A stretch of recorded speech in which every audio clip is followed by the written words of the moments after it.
سلام، زه امید لامان ما تاسو ته په امان ټیکنیکل چینل کې ښه راغلاست وایم. ملګرو، نن په دې باندې کار کوو چې څنګه کولی شو د ښوونځي دپاره، روغتون دپاره او یا د یو دکان دپاره لوحه یا بینر ډیزاین کړو. نو راځم د همدې ډیزاین دپاره راځم د پکسل لب اپلیکیشن اوپن کوم.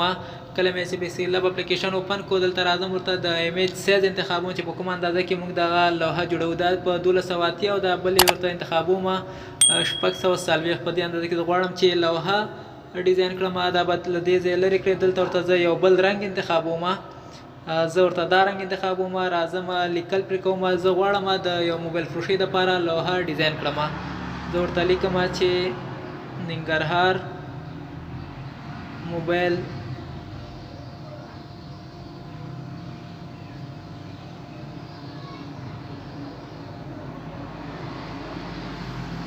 زون. د اندازې لږ څه غټوم. دلته راځم ورته فنټ انتخابوم. یو بل فنټ ورکوم ورته. ما سره فنټونه شته، زه په دغه فنټ ورته انتخابوم. دلته راځم ورته سټروک یا دیوال ورکوم ورته. پر دغه اندازه دیوال ورکوم. دا ورته دې ځای کې دلته راځم یو بله لیکنه ورته کوم چې دلته د موبایل هر ډول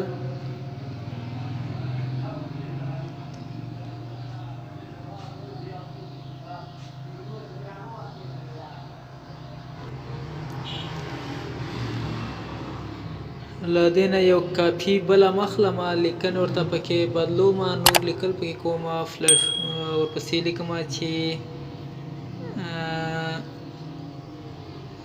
ګوشه کې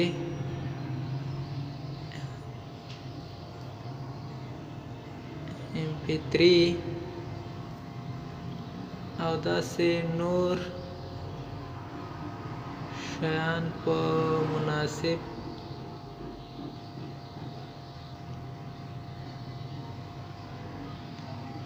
ترلاسه کولی شئ.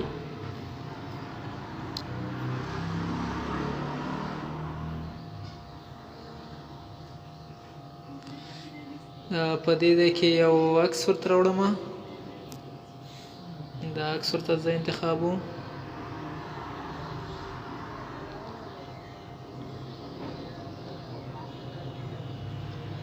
یو عکس ورته دې ځای کې هم راوړم.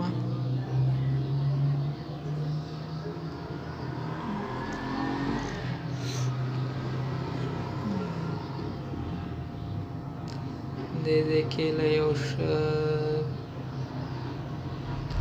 شکل نه هم استفاده کوم.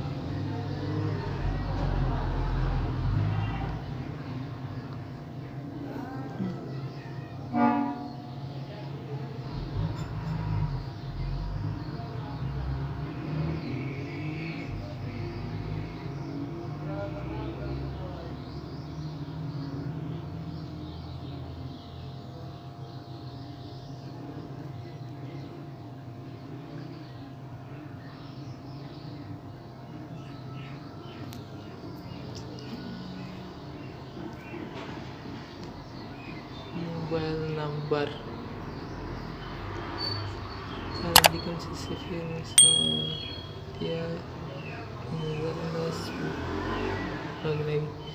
دا د موبایل نمبر شو. سایز به ورته وړوکی کوي. د فونټ به هم ورته بدل کوي. دا انتخاب هم ورته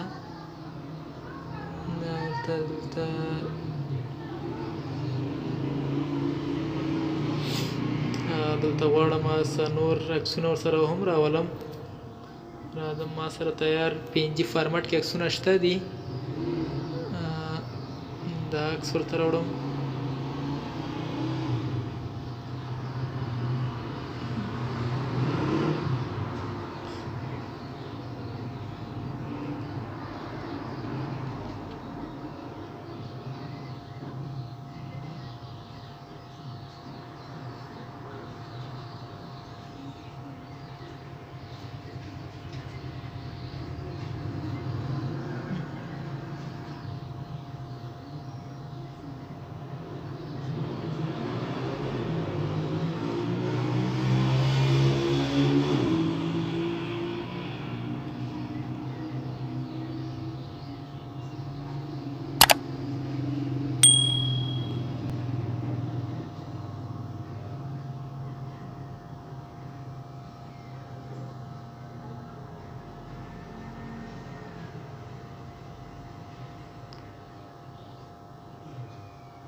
کوم تصویر چې نه ښکاري هغه ته شډو یا سایه ورکوو.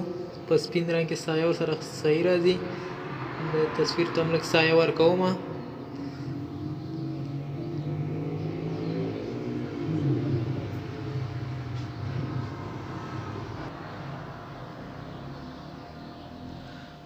زموږ کار دلته پای ته ورسېد ملګرو. لوحه مو تکمیل شوه. غواړو دا ځان سره سیف کړو د عکس په شکل یې ثبتولو ځان سره.